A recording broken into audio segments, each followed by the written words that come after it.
Buenas tardes, mi gente, a esta audiencia de su podcast Disidentes Jurídicos. Bienvenidos a un nuevo episodio.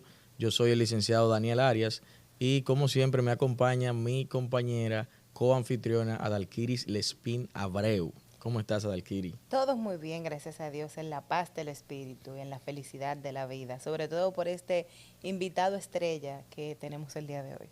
Bueno, a petición, ¿verdad? Popular. A petición popular, como gustó tanto, además que es un amigo, un hermano, una gente de la casa, nosotros nos sentíamos en el deber y también en el honor de invitar nueva vez a nuestro programa al licenciado Ángel Pérez Caraballo, quien ahora mismo se desempeña como juez suplente de ejecución de la pena del Departamento Judicial de Barahona. Es una persona altamente capacitada y cualificada. Fue investigador público, fue defensor público y ahora es juez de nuestro Poder Judicial.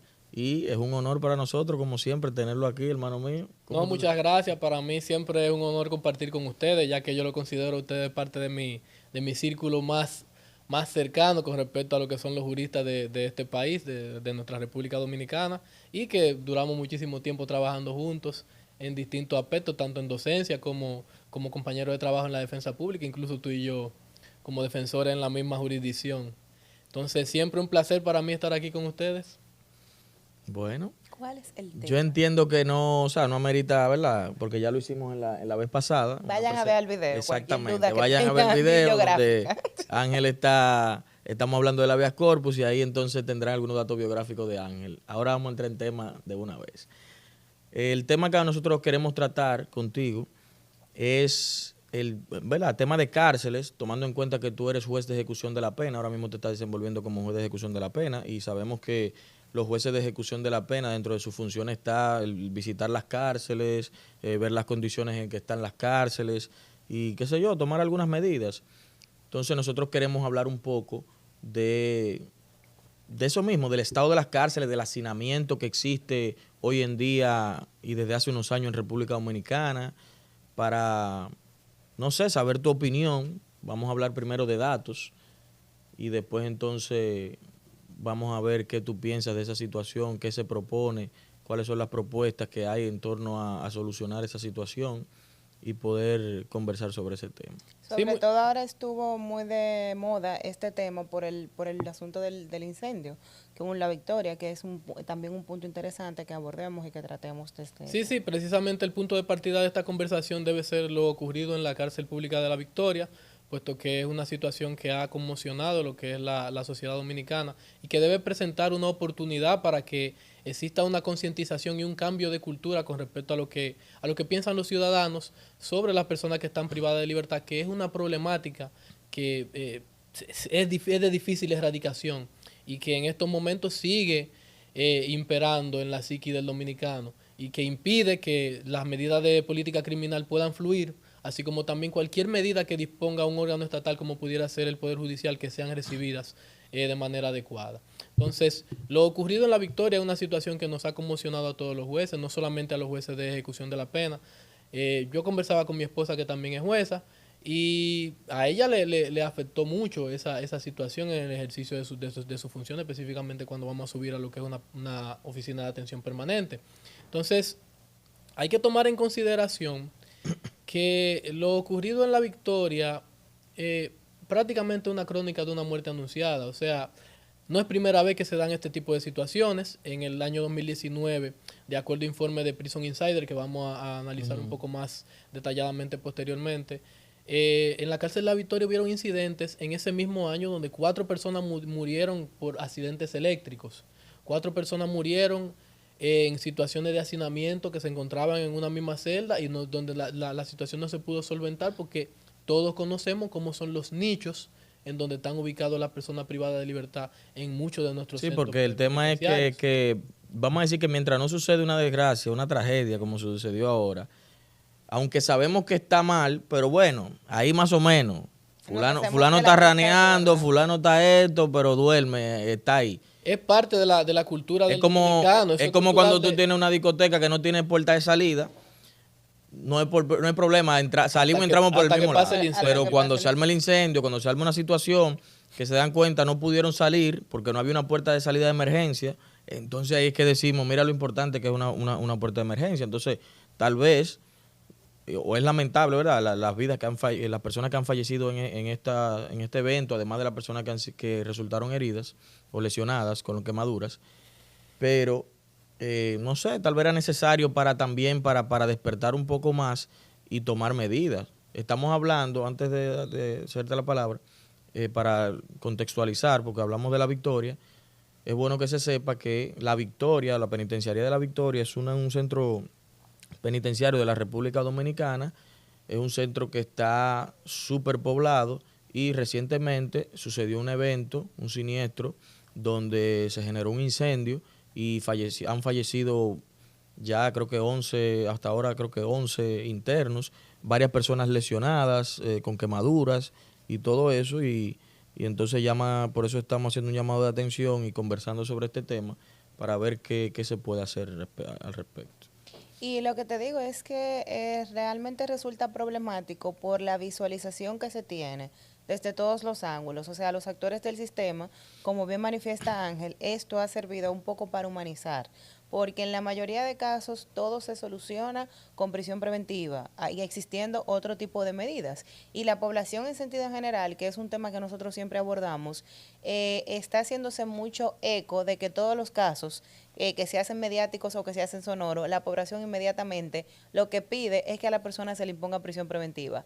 O sea, tenemos una sobrepoblación, un hacinamiento excesivo y un porcentaje bastante elevado de las personas que se encuentran guardando prisión, ni siquiera se ha podido determinar su responsabilidad, sino que se encuentran de manera provisional. Hay una gran cantidad en prisión preventiva, que eso también es un poco complicado y que vamos a abordar ahorita también desde el punto de vista de la responsabilidad patrimonial del Estado. Así es. Entonces, Ángel, yo quiero preguntarte a ti. Yo sé que, primero, el tema del hacinamiento es, digamos que, multicausal. No podemos decir que simplemente porque se da mucha prisión preventiva. Sí, eso va a decir. Entonces, ok, tenemos múltiples causas por las cuales hay hacinamiento.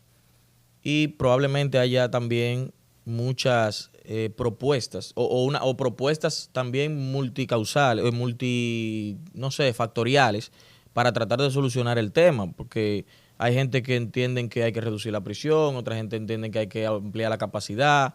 ¿Qué tú piensas de eso? ¿Qué propuestas existen ahora mismo en el sector? Bien, primero a mí me gustaría, como mencionamos en principio, iniciar con lo que es una breve perspectiva de lo que es la situación actual de la cárcel de La Victoria y la situación actual del sistema penitenciario de la República Dominicana, que incluye aquellas cárceles que se denominaban como cárceles tradicionales que ahora pertenecen al único modelo, a la Dirección General de Prisiones, pero que siguen teniendo una serie de falencias que no las hace equiparables con las que históricamente empezaron como cárceles del nuevo modelo. Entonces, la situación de La Victoria actualmente, estos son hechos.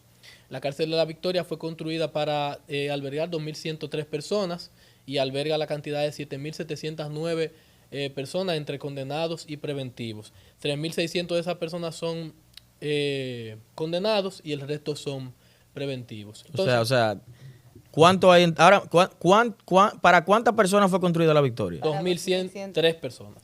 ¿Tú recuerdas el año? ¿Sabes más o menos el año? No recuerdo, pero tiene que ser como por el 1952 por ahí. 2.100 y pico. Entonces, ¿hay cuántas ahora mismo? 7.709 personas. Que cabe acotar que es la cifra que existe actualmente por el reclamo continuo de instituciones como la Defensa Pública, porque si yo mal no recuerdo, en mi actividad como investigador, cuando me tocó visitar inicialmente la cárcel pública de La Victoria, en ese momento, en el año 2009, la población se acercaba a 9.000 presos. O sea, el grito constante de instituciones tales como la Defensoría Pública ha logrado que mínimamente se haya reduciendo la cantidad de personas que están pero aún con esa reducción estamos hablando que es un exceso de 5.000 y pico de casi personas. el 300%. No, 262%. Pero también lo que me alarma es el dato de la cantidad de preventivos que hay, porque si hay 3.000 y pico de condenados, quiere decir que la mayoría... 4.000 y pico. No, realmente la mayoría es de condenados. Debe ser el número inverso, tiene que ser la mayoría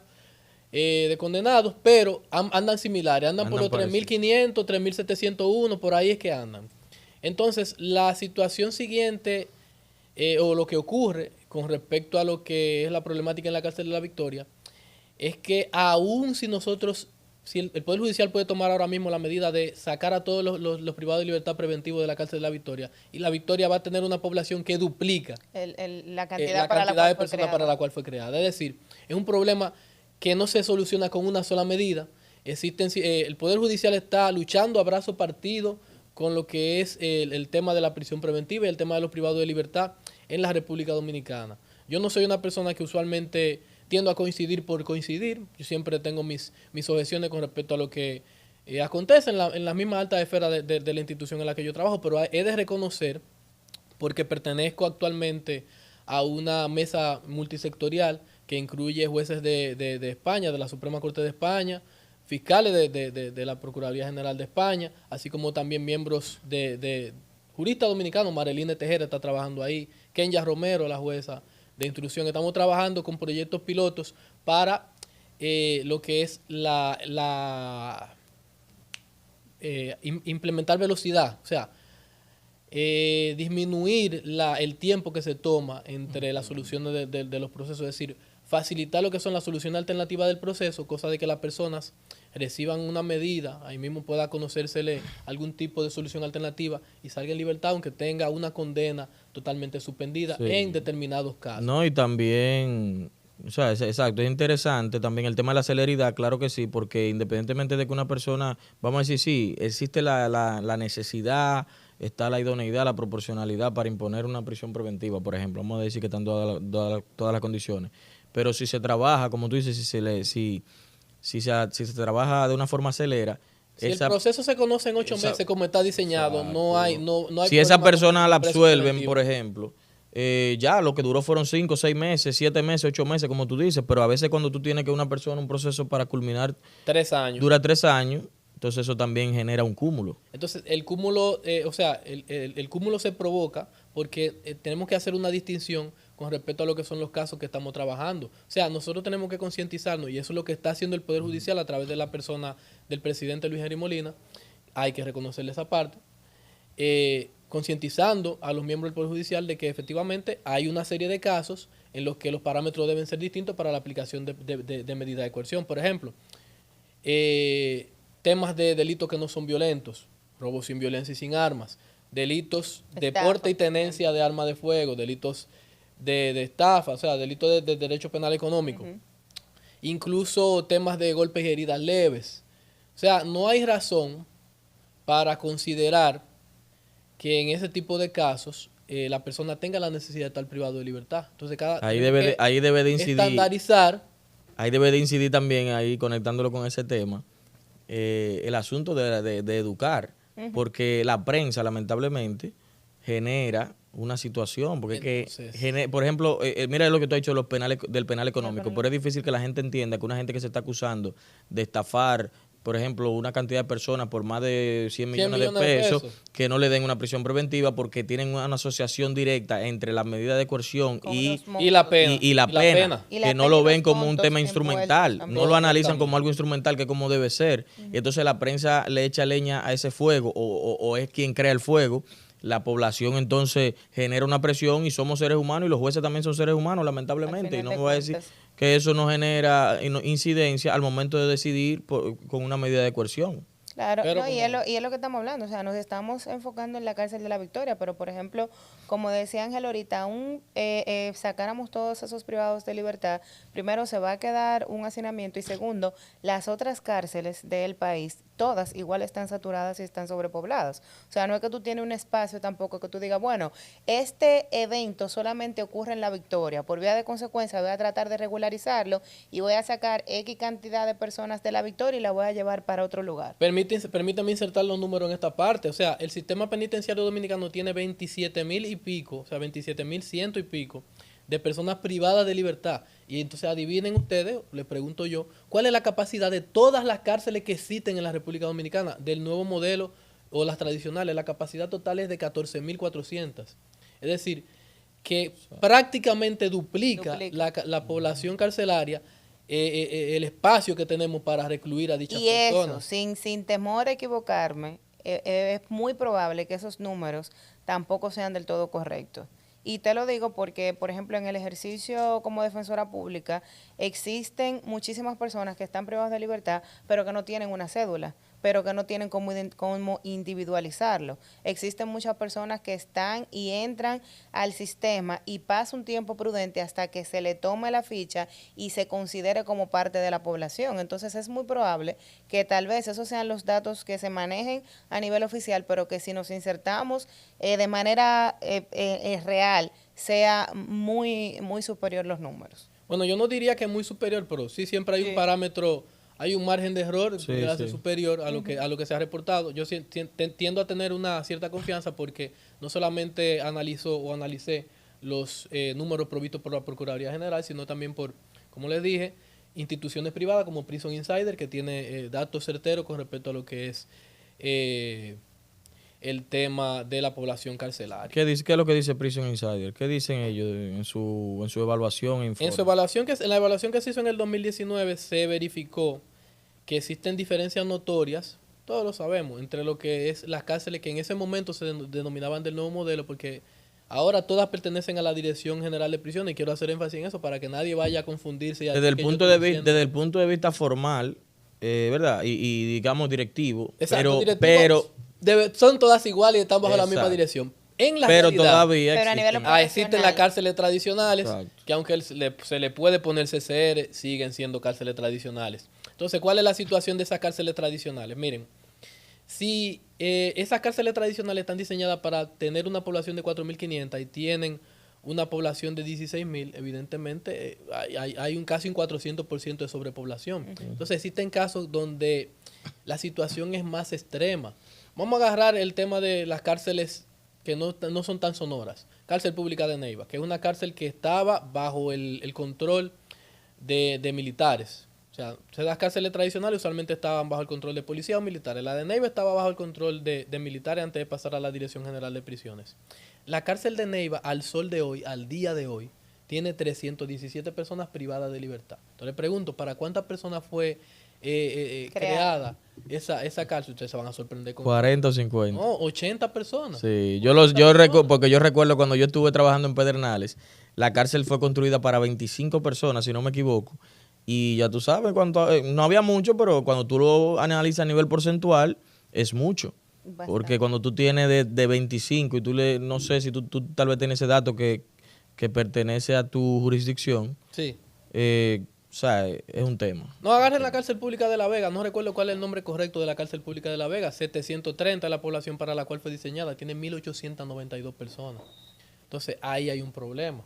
Entonces, el inconveniente con esto es que a medida que existe este hacinamiento, existen vulneraciones entonces que se hacen continuas y sistemáticas a los mismos privados de libertad. Porque si tú tienes, conforme a lo que dice nuestra propia ley, un espacio que debe de cumplirse por celdas, por persona, que tiene que tener cierto nivel de higiene, que tiene que tener cierto tipo de vestimenta, etcétera. Cuando tú tienes ese tipo de hacinamiento es imposible, número uno, tú controlar eso. Y número dos, tú poder cumplir mínimamente con las condiciones dignas para que una persona pueda por lo menos dormir. Dificulta la administración, dificulta la seguridad. Claro. Y como dice un amigo por ahí, el caos genera corrupción. Miren, y vamos a lo siguiente. Fíjense que te han tocado un tema bastante importante.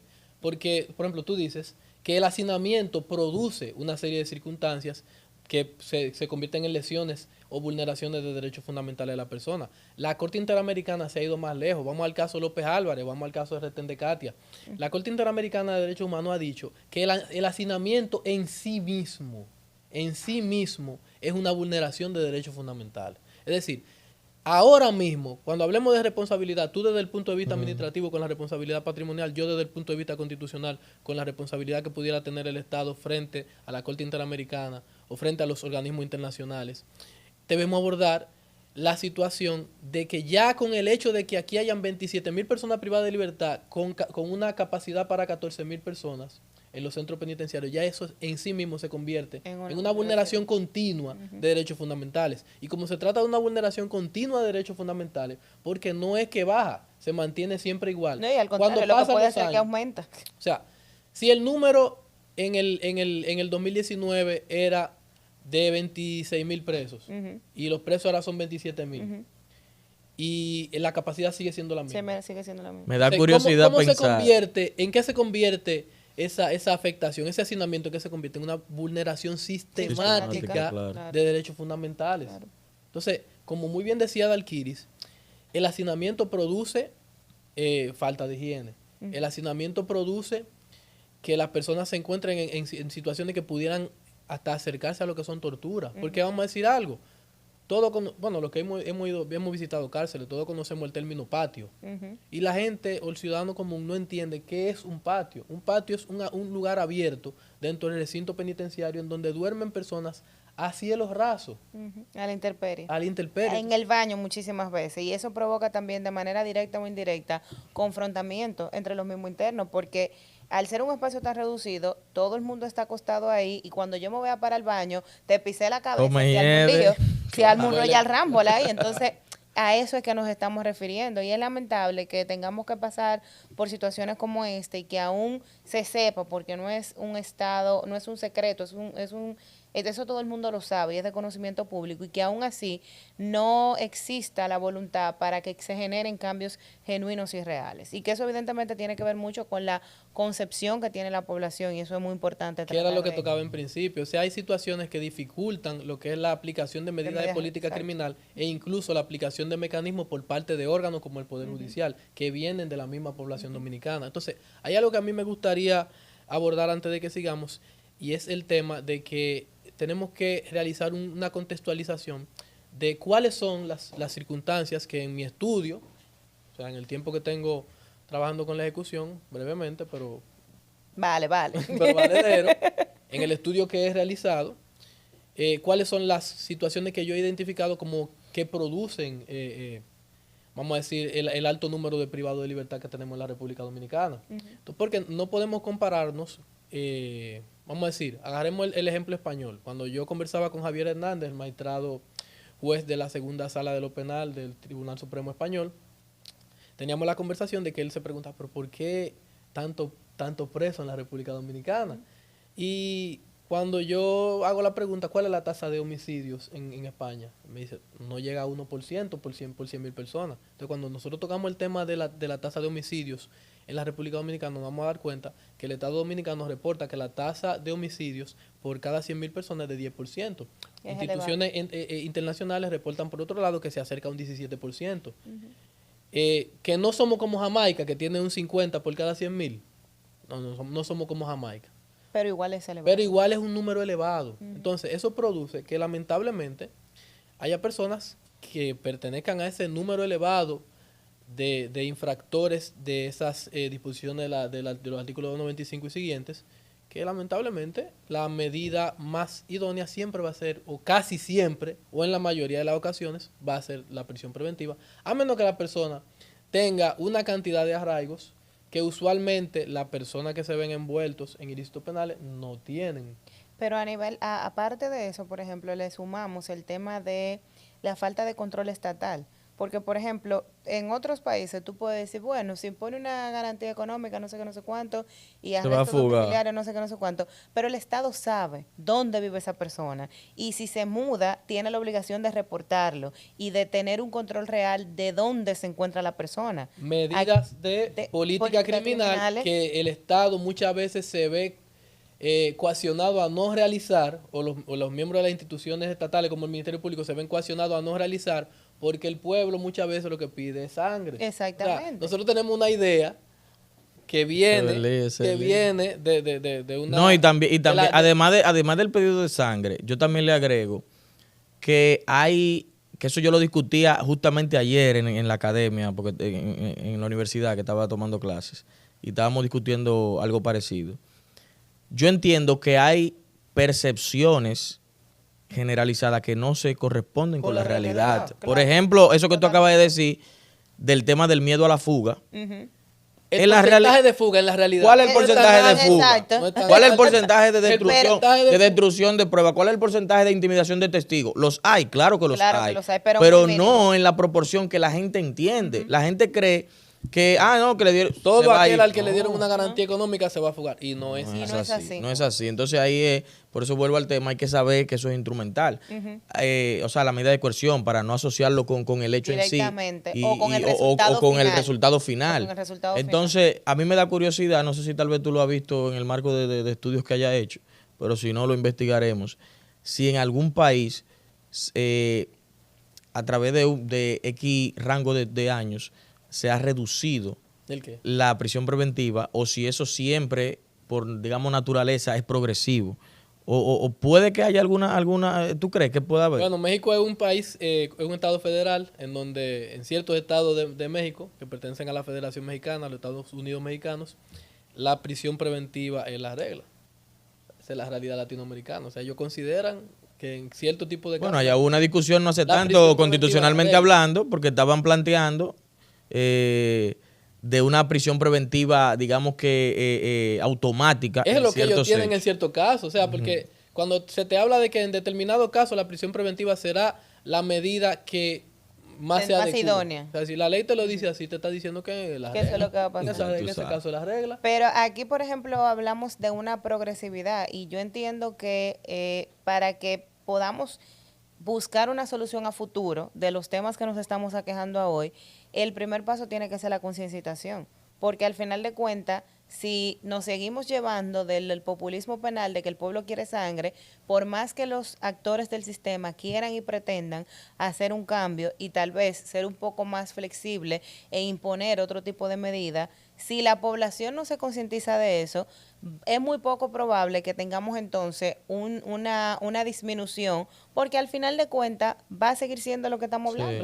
Claro. Que es lo que se va a hacer. Ahora, pasando del tema de la prisión preventiva, que podemos estar de acuerdo, ¿verdad? De que hay una crisis. No nos vayamos de los mecanismos. De que hay una crisis, de que hay una crisis con la imposición de prisión preventiva que son excesivas.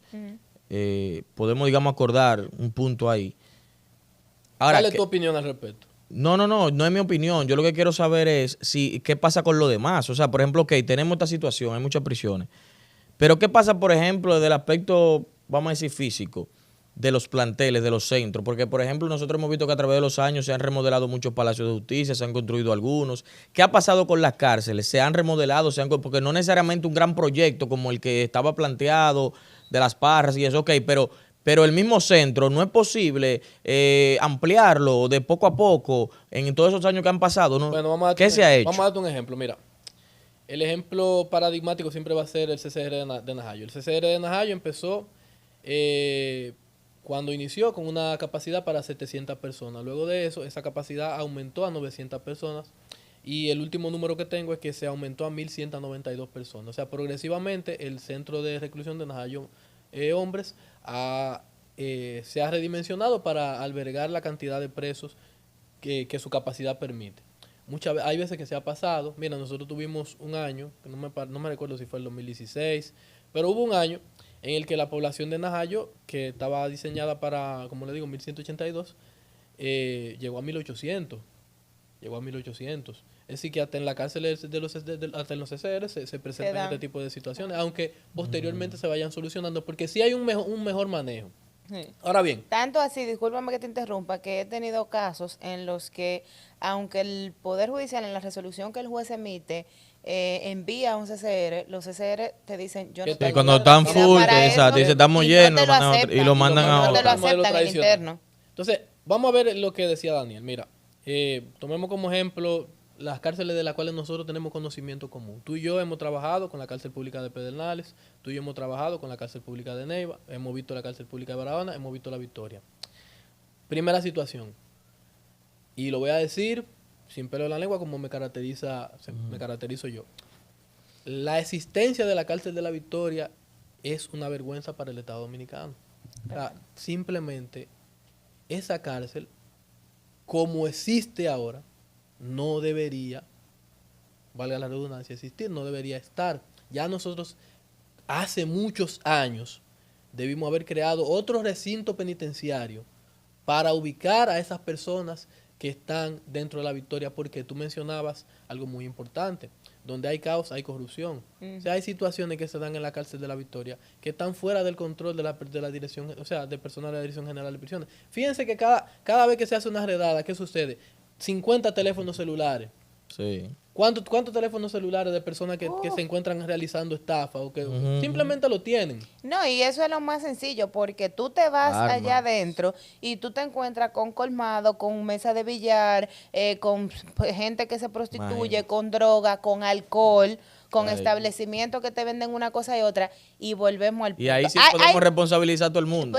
Porque todo el mundo, porque todo el mundo es parte. Una cosa es que, ok, yo estoy administrando, pero ustedes vienen aquí pero entran. Tú sabes, tú tienes ejemplo, que saber lo que hay. Las autoridades superiores, cada X tiempo, y sin ir, saben que todo eso que tú estás diciendo. Entonces, al final, que también sería bueno para conectar ahí con ese tema, ¿cuál es la teoría de la pena? O sea, que ¿cómo vamos a cumplir con la teoría de la pena? De la supuesta reeducación, que vamos a reinsertar, que pero vamos no te a no sé vayas tú cuánto. más lejos. Si tú me estás permitiendo yo seguir con mi estilo de vida. Que hayan factores de contaminación espiritual, claro, de corrupción, de esto. Pero es tan elemental que existen ocasiones, y me ha pasado, que yo he tenido internos que están en un CCR que se supone que están más cómodos, que hay más higiene, que tienen una alimentación, y me dicen, no, espérese, hágame una solicitud y a mí que me lleven para la Victoria. O para Baní, tú te quedas, pero ¿por qué? Tú haciendo todo el pendejo, y tú, pero ¿por qué? No, espérate, en la Victoria yo tenía un negocito, en la Victoria yo entraba a esto, en la Victoria me iban a visitar a la mujer, y aquí nada más una que yo tengo que tener y que tiene que ser qué sé yo qué. Entonces es un poco eso. Miren, y no nos vayamos más lejos. Pónganse a pensar que todas las personas que se encuentran en privado de su libertad tienen que ser tratados en una igualdad de condiciones. Claro. ¿Por qué en algunas cárceles públicas, incluida la cárcel pública de la Victoria, existen una serie de personas privadas de libertad que viven en determinadas condiciones que son mejores que otras condiciones que tienen otra persona que también está privada de libertad? Lo mismo que ocurre en otras cárceles públicas con el mismo tema de los patios, porque hay personas que duermen en el patio y duermen en los baños, porque hay personas que duermen en goletas. Entonces, esos mismos temas nos llevan a la reflexión de que, como tú decías, donde hay caos, hay corrupción y se presentan una serie de situaciones que impiden lo que es el cumplimiento de la finalidad de la pena, que es muy interesante y lo vamos a tocar, me parece que lo podemos tocar al final, una idea que yo tengo de si ciertamente el sistema... Tócalo ahora mismo que estamos hablando de eso. El ordenamiento jurídico dominicano se corresponde a una ¿Cuál es la finalidad? Vamos a ver, ¿cuál es la finalidad de la pena? Desde el punto de vista constitucional. Y si realmente lo que se está llevando a cabo, más que constitucional, vámonos hasta más filosófico, filosofía del derecho. Vamos a llegar ahí. Y cuál es la finalidad de la pena y realmente si lo que se está haciendo ahora mismo, digamos que puede llegar a cumplir ese objetivo. Mira, una cosa se conecta con la otra. Lo que hablábamos al inicio de la mala impresión que tienen las personas, el ciudadano común, de la persona que está privada de libertad, todo eso obedece a la imposibilidad que hemos tenido de erradicar las teorías retributivas con respecto a la aplicación de la pena. ¿Por qué? Porque nosotros tenemos una constitución dominicana en la que presuntamente hemos evolucionado a una teoría de prevención especial, donde la finalidad de la pena no es ni siquiera sacar al infractor para que no siga cometiendo ilícito, como es la finalidad de la teoría especial negativa, de la prevención negativa más bien, sino que tenemos una que directamente dice la finalidad de la reeducación y la resocialización. Sin embargo, ¿es la única finalidad que concibe el Estado Dominicano a través de sus normas? ¿O existen en otras normas algunas disposiciones que permitan inferir cierta permisión de lo que es la retribución? Vamos a tocar eso. Fíjense que la misma ley 164, a pesar de que el artículo 40 dice cuál es la finalidad de la pena, la ley 164 contiene como uno de los requisitos para la libertad condicional el hecho de que haya un resarcimiento moral o material a la persona que ha sido afectada con un hecho. Entonces, cuando tú me hablas de resarcimiento, en síntesis, ¿a qué tú te refieres? ¿A algo meramente económico o evidentemente tiene que haber una retribución con el tiempo de...? No, porque puede ser cualquier tipo, pero es una retribución. Pero por eso te digo que puede el espíritu de esa norma ámbito. Lo que indica es una intención de retribución.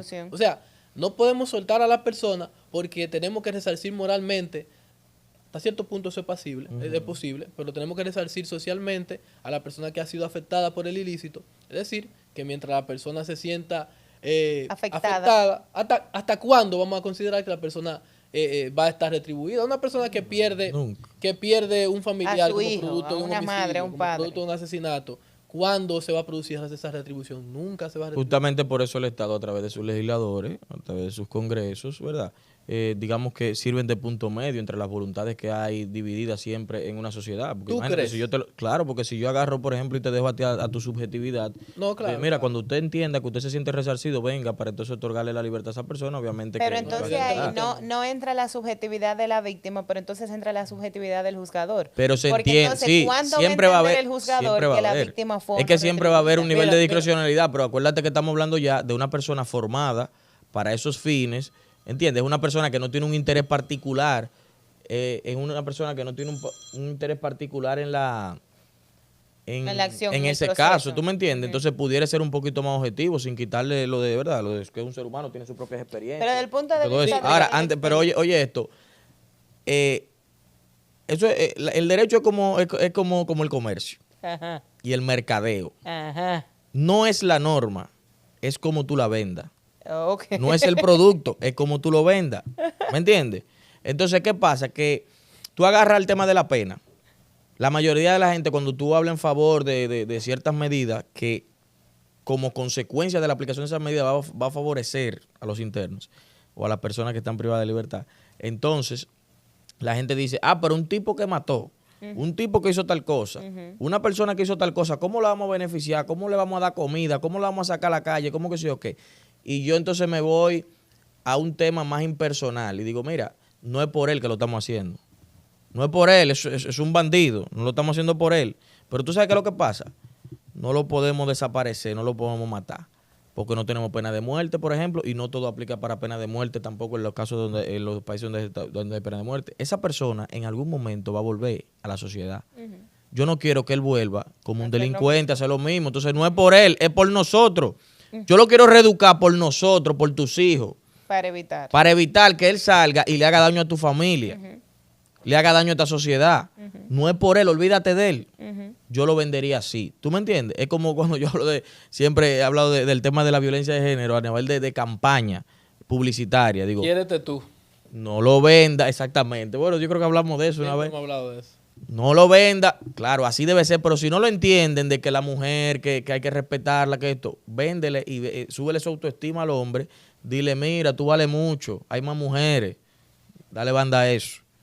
Porque es un tema de lograr conectar, ¿entiendes? Entonces yo creo ahí, ya para finalizar de mi participación en eso, es que el tema de la finalidad debe tratar también de venderse desde ese punto de vista, y que creo que es una de las razones también por la que existe esa intención de reeducar, no tanto por él, no es porque yo estoy sensibilizado, me da pena a él, que sí o que no, es que la sociedad necesita que esa persona que se va a reintegrar, nosotros podamos confiar en que él no va a delinquir de nuevo. Bien, mira, para mí yo perfectamente de acuerdo, porque es que en teoría siempre, y por eso se ha mantenido en teoría, la teoría de la pena más agradable, más que favorecedora, más moderna, siempre va a ser la prevención especial. En la práctica siempre se van a presentar los problemas que surgen del hecho de que la idea de la retribución es difícil de erradicar y se requiere un trabajo, como tú dices, que no nos va a tomar 6 meses, no nos va a tomar un año, no nos va a tomar 3, ni 5, ni 20. ¿Por qué? Porque es que nosotros tenemos un problema con la idea de la retribución que hemos cargado con él 2000 años. Hay un libro de Friedrich Nietzsche que se llama La genealogía de la moral, la genealogía de la moral, en donde él hace una contraposición con lo que es el sistema de moralidad vigente al momento que él escribe dicha obra y que en cierto modo se vincula con lo que nosotros conocemos con la idea de la retribución. Nietzsche decía que para el ciudadano común, ¿verdad? La moral no es la misma que para la persona que está arriba. Lo que es moral no es igual para el que tiene el poder y para el que no tiene el poder. Entonces, a través de, digámoslo así, filosofía de tipo, no quiero decir religiosa, pero filosofía de tipo cristiano, de cualquier tipo que hayan existido y que hayan permeado, se ha creado la idea del mal Tú recordarás un artículo que tú me criticaste mucho cuando yo hablaba del estado de naturaleza y cómo a partir del contrato social es que nosotros podemos empezar a hacer derecho y a reglamentar las relaciones de la persona. Y es importante tocar ese aspecto porque la creencia mía, o sea, mi ideología es que en la naturaleza no tiene una concepción de lo que es bueno y malo. La concepción de bueno y malo la establecemos nosotros. Entonces, es tanto así que va variando de acuerdo a la cultura, al tiempo. Por eso es que es peligroso, porque entonces la retribución podría variar de acuerdo al tiempo. En un tiempo nosotros considerábamos que era perfectamente admisible que a la persona se le ejecutara. Y no solamente que se le ejecutara públicamente, que la persona sangrientamente, violentamente. Que la persona pero y hoy en día sigue existiendo. Esta pena de que se apedrea a una persona, claro. Que o sea, es complicado eso. Entonces, mire, lo que decía Nisha con respecto a lo que es la idea del mal, la concepción del mal, que no existe en la naturaleza, pero que la hemos creado nosotros para darnos algún cierto tipo de justificación de nuestro sufrimiento. La persona que es afectada por cualquier cosa quiere buscar una justificación y quiere buscar también sentirse que alguien le va a retribuir eso que él sufrió, eso que pasó. Y la realidad es que eso nunca existe. O sea, muchas veces existen situaciones que se producen y que no tienen ningún tipo de subsanación para la parte que es afectada. Entonces, en el tema de la pena, eso es especialmente importante, porque la persona tiene que dejar de creer, esto es importante, tiene que dejar de creer que el que comete un ilícito penal es un monstruo, y que como es un monstruo, sí, yo tengo el derecho, yo estoy justificado, es moralmente admisible que yo lo meta en una cárcel y lo ponga a dormir en el suelo, lo ponga en una celda donde, la celda 40 de la cárcel pública de Neiva, que está creada para, no sé para cuántas personas, pero es una celda de 10 por 10, tiene 82 personas adentro. O sea, 82 personas donde algunos de ellos duermen en un espacio que es más diminuto que este mueble. Y tú ves la puerta y tú dices, tú entras y preguntas, ¿y qué es eso ahí? No, eso es un nicho donde duerme un preso. Entonces, a la gente le es difícil comprender que por más que exista el prejuicio moral en contra de esa persona, usted no tiene ningún derecho, usted no tiene ninguna, usted no puede obtener ninguna satisfacción del sufrimiento excesivo de esa persona. Entonces, si la persona está hacinada, que ya de por sí es una violación sistemática de sus derechos fundamentales, usted tampoco puede imponerle que a esa misma persona entonces no tenga derecho a que le den un curso, no tenga derecho a dormir encima de una cama, no tenga derecho a recibir las 3 comidas. Usted se va a sentir mejor porque esa persona vive en esas condiciones. Entonces, eso es lo que debe cambiar en la mentalidad del ciudadano. Y eso tiene que ir más allá de incluso del derecho, porque realmente... No es un tema de política criminal. No, y más allá, porque es lo que te digo, ese tema de la moral me gusta mucho y yo lo he comentado, porque... Y en las redes sociales, que es un termómetro bien inmediato. No, tú ves que la gente... Tú ves los comentarios de cualquier evento que sucede, y no solo que tenga que ver implicaciones judiciales, donde la gente... O sea, es una satisfacción, mira, cuando psicópata del sufrimiento ajeno, que mira. Vuelvo y te digo, o sea, eso era lo que le llamaba Nisha el interés de venganza del ser humano. O sea, todos nosotros tenemos dentro de nosotros, por la ideología moral que hemos adquirido a lo largo de 2000 años, un deseo de venganza. O sea, a nosotros no nos basta con que las personas que sean malas se mueran, no, queremos que se vayan al infierno. A nosotros no nos basta. Sufre. ¿En serio? Con que esté preso, sino también que la pase mal estando preso. Cuando está preso. Y que pase hambre, que le den chao. Con esa idea, que le den chao, que sufra, que esté hacinado. Que se mojen cuando llueve. Fíjate, cuando sucede un hecho horrendo, que, vamos a decir, una persona que es acusada de violación, lo matan en la cárcel. El pueblo, muchas veces la gente celebra. Sí. Celebra, sí. Y cuando eso pasa, lo que ha ocurrido es que falló el Estado. Cuando a un ciudadano de la República Dominicana que está guardando prisión, que está bajo el cuidado del Estado Dominicano, lo matan dentro de esa prisión, el Estado falló. Simplemente como Estado fallamos. aunque sea uno. Pero también hay un punto importante ahí, es que, y yo siempre hablo de eso, aquí nosotros no tenemos un régimen de consecuencias. O sea, se murieron esas 11 personas. Hay un régimen de consecuencias. Pero no se aplica. Y vamos a llegar ahí. ¿Y cuándo, mi amor? Si el tiempo se está acabando. Mira, respecto de eso que tú estás diciendo ahí, hay que coger brevemente, por ejemplo, la responsabilidad patrimonial. Ajá. Y después, para que también tú hables del tema de ya la responsabilidad como Estado frente a organismos internacionales o tribunales internacionales. Nosotros tenemos aquí instaurada la figura, ¿verdad?, de la responsabilidad patrimonial del Estado. Y evidentemente, es lo que pasó en la Victoria, que de por sí, como dice Ángel, ya el propio hacinamiento debería de generar responsabilidad. Pero está bien, vamos a chancearlo porque, mira, no tenemos las condiciones para crear más cárcel. Antes de que tú sigas, te voy a hacer una pregunta. ¿Cuántas personas tú conoces que se han muerto en una cárcel de República Dominicana? Por condiciones X, Y o Z. Yo conozco algunas. Bastante, ¿verdad? Claro. Yo también tengo, incluso tuve un proceso que me pasó. ¿Qué acciones se tomaron con relación a eso?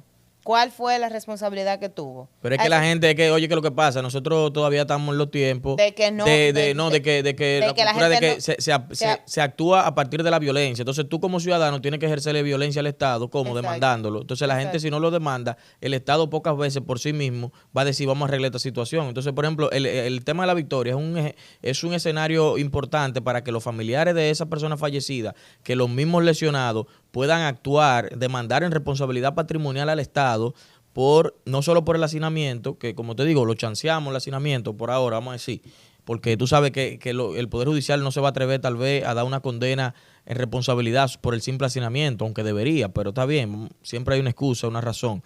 Pero el tema de tú, a pesar del hacinamiento, no tener las condiciones de seguridad para que eso no pasara y que si pasaba algo parecido, tener los mecanismos de respuesta. Y eso, a partir de esa falta que tú cometiste, generaste daño, pues entonces evidentemente estamos frente a una responsabilidad patrimonial. Y también incluso pudiera demandarse civilmente también a la distribuidora de electricidad, si es verdad, porque yo no tengo los informes, pero seguro que ha salido en la prensa de que supuestamente fue un cortocircuito. Hay que ver la razón del cortocircuito, si fue por una excesiva potencia o si el cortocircuito fue por una manipulación interna, pues ya la distribuidora no tendría responsabilidad. Pero si fue por un exceso de potencia, también tiene responsabilidad. Y yo entiendo y hago un llamado a los familiares de esas personas que demanden al Estado, no solo por un tema económico, que también lo merecen, hablando del mismo resarcimiento, sino por un tema de tratar de cambiar las cosas. Precedentes, porque a eso es que voy. O sea, aquí pasan las cosas. No es la primera vez. Ángel ya comentó en otro escenario que se murieron también 4 internos y no pasó absolutamente nada porque la gente no quiere hacer nada. Entonces, sí existen los mecanismos, pero si nadie se atreve las cosas nunca van a cambiar. Y hoy pasó esto y mañana va a pasar esto y después va a pasar peor y nunca nadie se va a hacer responsable de nada. Finalmente, Ángel, una pregunta. ¿Qué podemos, para que lo conecte con lo que va a decir, a qué se enfrenta el Estado Dominicano a nivel internacional respecto de esta situación que pasó en la Victoria? ¿Qué consecuencias puede tener? Los presidentes del Tribunal de la Corte Interamericana siempre han sido claros al respecto. O sea, nosotros podemos sentarnos y podemos discutir de chancear, podemos hablar de que... Pero los precedentes han sido claros. Entonces, cuando de allá para acá viene la condena, o sea, cuando de allá para acá viene una opinión consultiva que dice, nosotros hemos analizado la situación penitenciaria de la República Dominicana, tiene una población que supera el doble de la capacidad que tiene, eso produce hacinamiento, les remitimos que tomen tal y cual medida. Y ahí dicen, allá para acá, eso afecta a nuestra soberanía. Ahí viene el discurso, eso afecta a nuestra soberanía.